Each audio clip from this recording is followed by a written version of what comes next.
which is perfect. That helps us when we're cutting. We can pretty much cut as fast as we can and never worry about the dining room or the outside seating.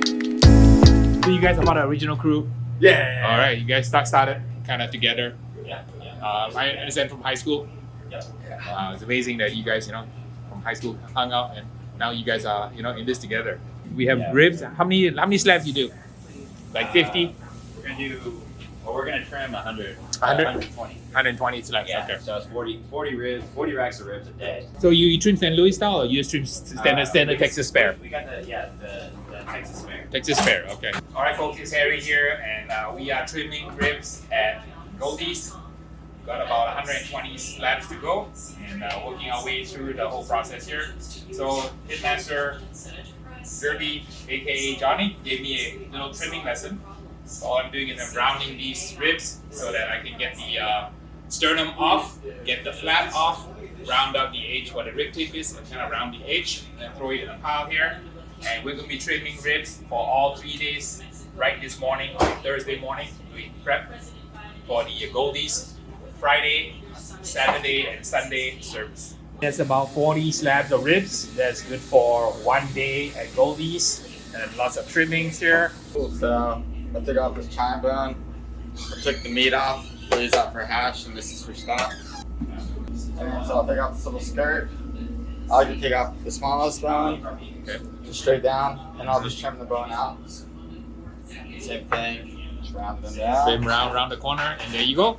Perfect looking slab of ribs right here. This is gonna be pork hash. Pork hash. Yeah. Well, what exactly is pork hash? It's like the Carolina thing, like people use with their whole hog. We just use the pork rib trimmings. So it kind of helps us cut back on how much sausage we have to make. Okay. So it basically becomes like a gravy over rice. Gravy over rice. Yeah. Wow, I can't wait to try that here. Just to recap, what's on your menu for this weekend? So we got cheese grits, pork hash, pinto beans, potato salad, coleslaw, pickles, bread, and then meat-wise we have 3 types of sausage. We have jalapeno cheese, our house sausage, which is mustard seed, fresh garlic, black pepper. They're both all beef. And then we'll do a Laotian sausage on Saturdays. Laotian sausage. What is a Laotian sausage? So Nibon could explain it better than I, but we put lime leaves, we put lemongrass, we put red onions, we put Thai chilies, garlic, black pepper, and he serves it with a side of sticky rice, and then jasam, which is like fish sauce, lime juice, palm sugar, cilantro.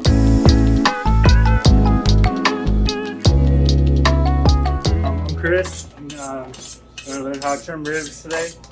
Okay, From Goldee. from master here. Master rib trimmer here. And I like to look at this edge, kind of on that side bone, and we're gonna take off this chine bone. So I like to get as close to it as I can, and kind of get in there with the tip of your knife, and then finish with the bottom of your knife, and that way it just comes off really clean.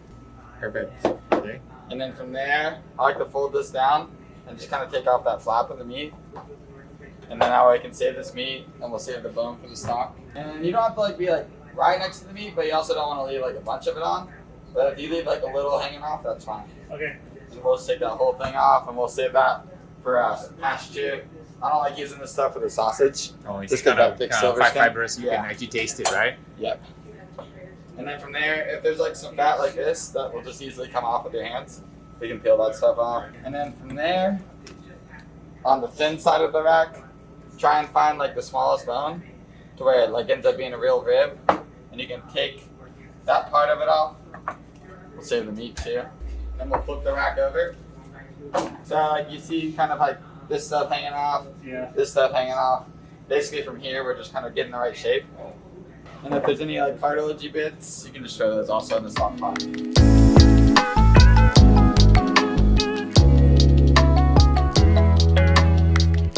All right, this big 5-gallon pot is the Goldee's special rib glaze. Is it your recipe? This is this recipe we all worked on for a long time. Okay, for a long time. Good. What do you think? Not very sweet. Has a nice tanginess to it. Great flavor. And I like the bite, the tanginess, right? So it started off kind of like a Texas sauce, and then we kind of just kept adding the sugar, vinegar, and water until we got kind of the right ratio. Okay. We wanted a really thin sauce. Yeah. That was really tangy and really sweet. Yeah. And then that way we only put a little bit on the ribs so they don't seem super saucy. Yeah. But it adds like that extra flavor. Okay. So we're going beef on the back side, and we're gonna chicken on the top side. All right, so slap your daddy in the house. All right, so, all right, here we go. Slap your daddy, rub on some Goldee's ribs, throw on a smoker, Check it out. see what happens, man.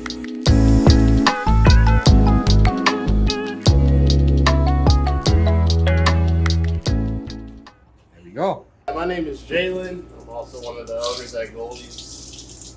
But yeah, I think I've known them all since at least 5th grade. I've known Lane and Dylan since kindergarten. Actually, we met them. We went all to the same elementary. This is what city? Arlington, Texas. Arlington, Yeah. Texas. Wow. Okay. So and then Johnny moved here from Georgia in I think it was 3rd grade. So that's kind of when I became friends with Johnny. Okay. 3rd grade. My God. 3rd grade, and then I met Newpaw in 5th grade. We played football together. So All right, beef rib prep time. So, Pitmaster Derby. And these are Prime's choice. So 12 slabs for Friday morning.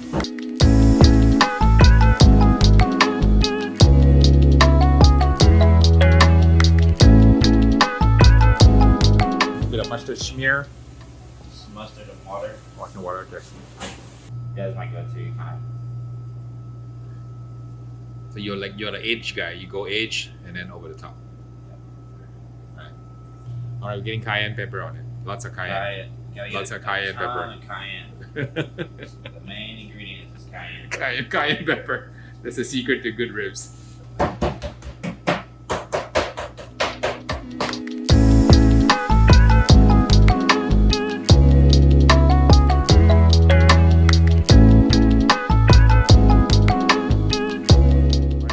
You light the pit here at Goldee's. There you go. Lighter fluid pit.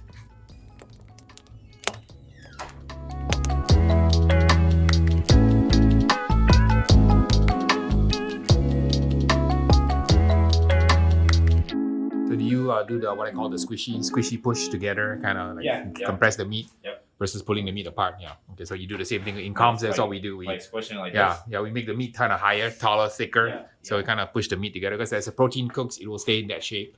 Yeah, So you get absolutely. you get a media rib. Absolutely, I feel like it helps it cook a little bit more evenly. Yeah. Mhm. Warm up a little bit more evenly. Yeah. Helps it out big time.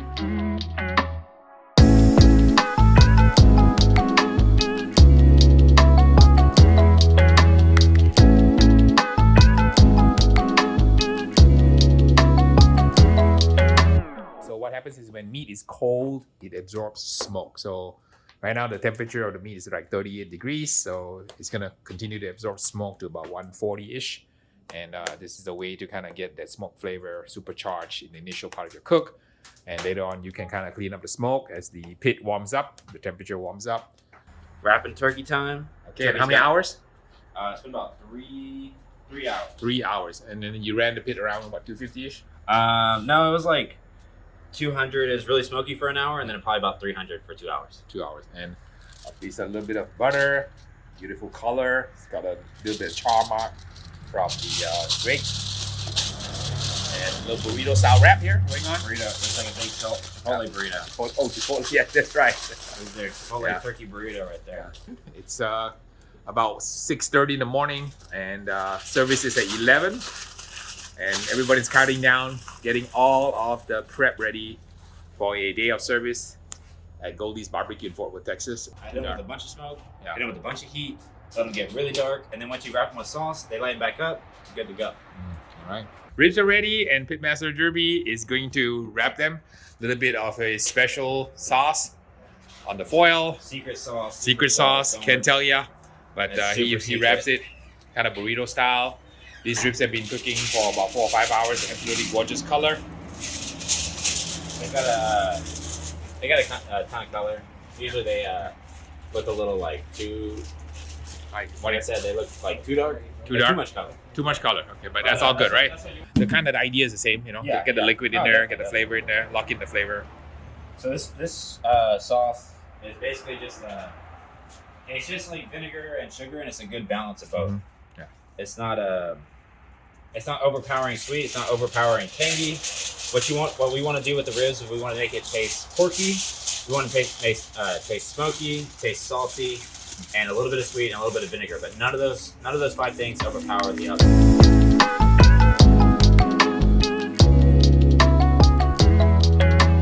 Okay, we're running around 275. Looking beautiful. See how we trimmed that. Yeah, The corner? edge, the corner, yeah, because it Also burns. yep, it burns. Burns. So Corners burn. corners to burn, so we trim the corners off so it doesn't burn. Good tip here for those of you cooking beef ribs at home. You render your own tallow or you Yeah, this is tallow from the briskets. briskets? Okay. Ooh, all right, look at that molten goodness. Wow. Food porn right here, man.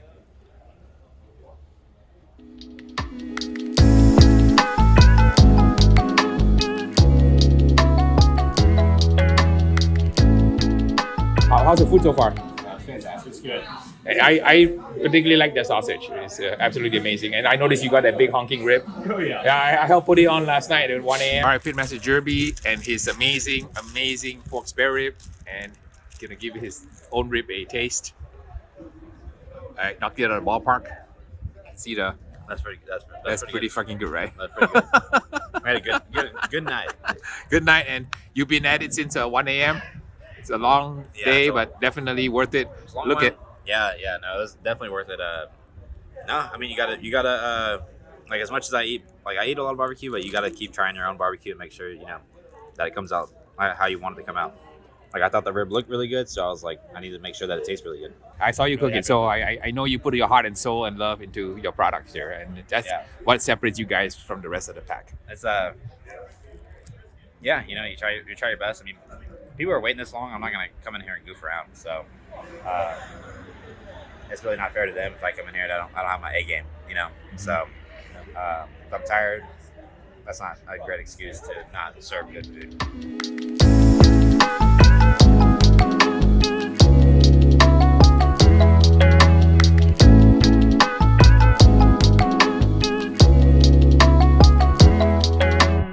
And the turkey is absolutely gorgeous here.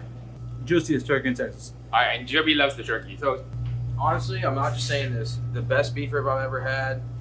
Like, wow. wow. It's an amazing crust on it. The best. All right, here goes a thick bite of pork rib here. Undeniable. Wow. Okay.